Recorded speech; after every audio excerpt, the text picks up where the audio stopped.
Alright, so I always start my little projects with notes. Always with the notes. I might not like stick to a direct outline or anything, but I always have notes so I can look back and figure out what exactly is happening. And yes, that is wipies, and yes, that is a pile of toddler training panties. I am potty training my youngest right now. Do not judge me. I am a mom. So yeah, I'm just writing the basics down, which for me is my tentative title, which is NaNoWriMo Project 2019, and I always start with the setting.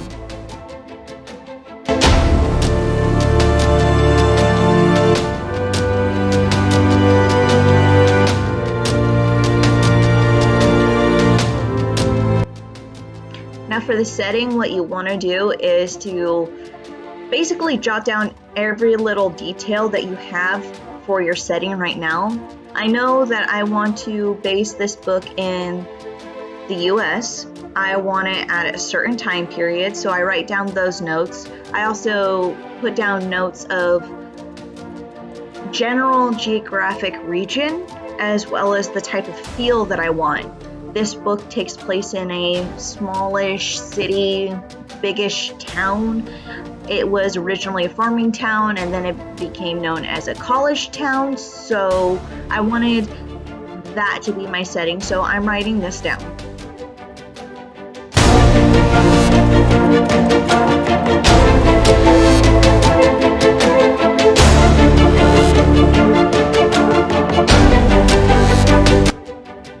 And you'll see me on my laptop switching between my music and searching for images like maps or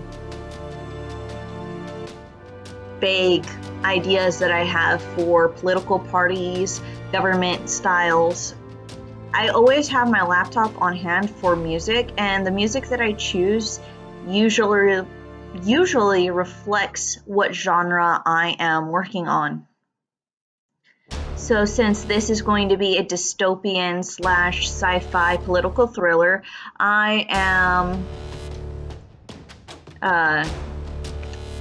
using one of those pre-made playlists mixes on YouTube, and I am chatting with one of my German friends on my phone.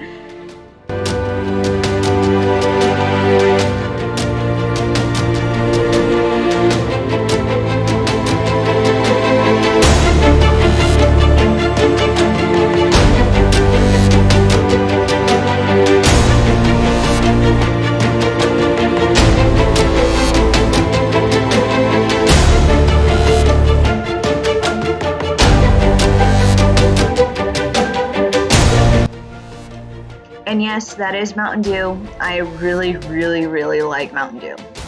Do not judge me.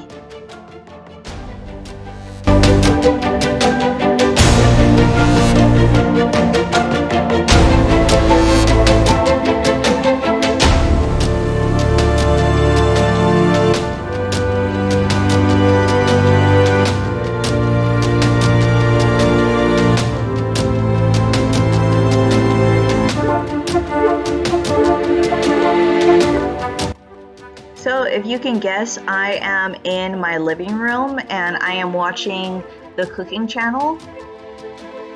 Good Eats was on, so I was watching that while I was doing some notes.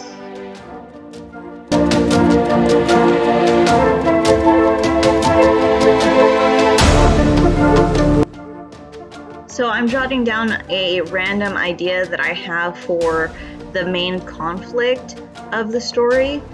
It's just an overarching theme that I want to use.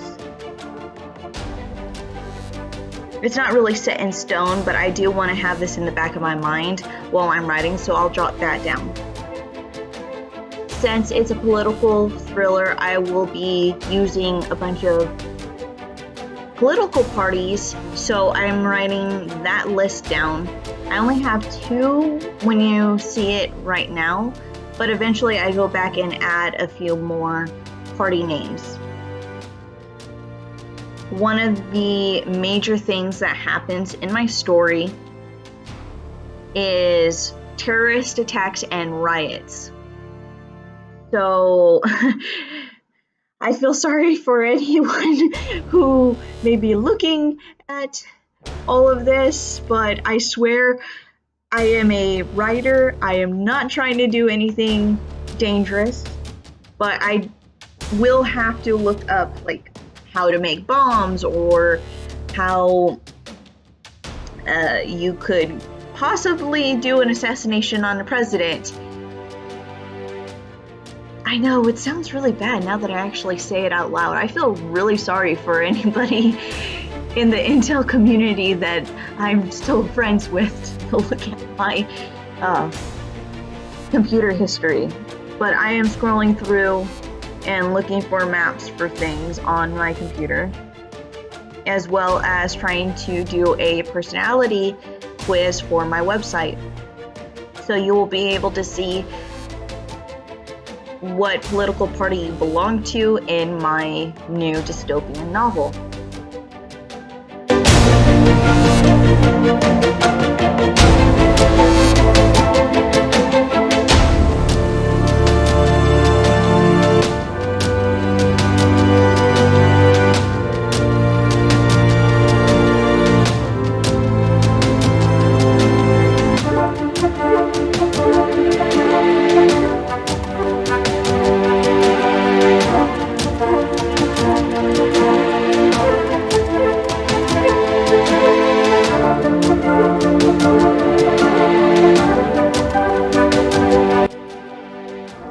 So all of these little locations and stuff is going to help me in the planning of a very, very important part of the novel. So I have to do a lot of note-taking on cities and the way that transportation and resources goes in and out of those cities. That's something that you need to be careful of when you're world building, is the logistics of everything. You may have a great idea, but especially if you're using a real life place, your story might not make sense if you don't do the research into the city that this event is going to happen. I want to isolate major cities, and I can only do that if I know how the cities work.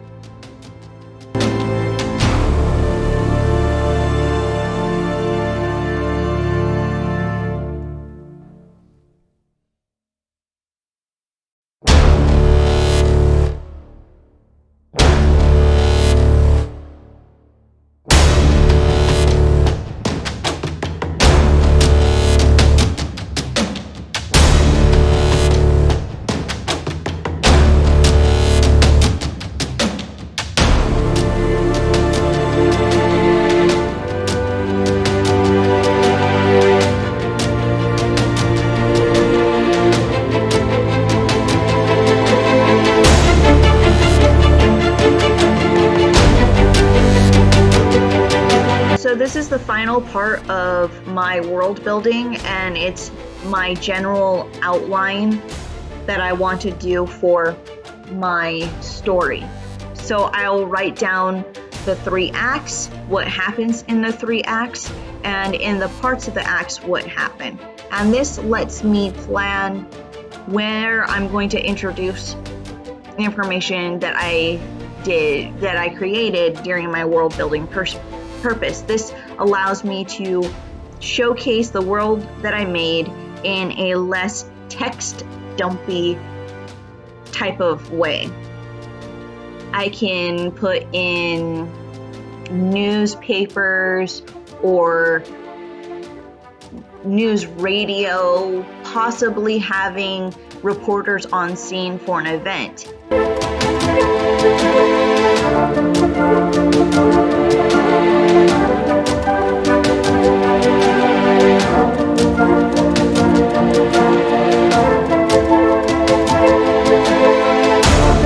I don't want to hit you with a text wall, so I will make my characters do it for me. Doing this outline of where I want information to go in the story allows me to do it in a less hectic way. If that makes sense. None of this makes sense. I'm just going off the cuff when I'm doing this voiceover. Anyways, this is generally how I start my world building process. I'll be going into more in-depth world building later in Preptober. So thank you for watching.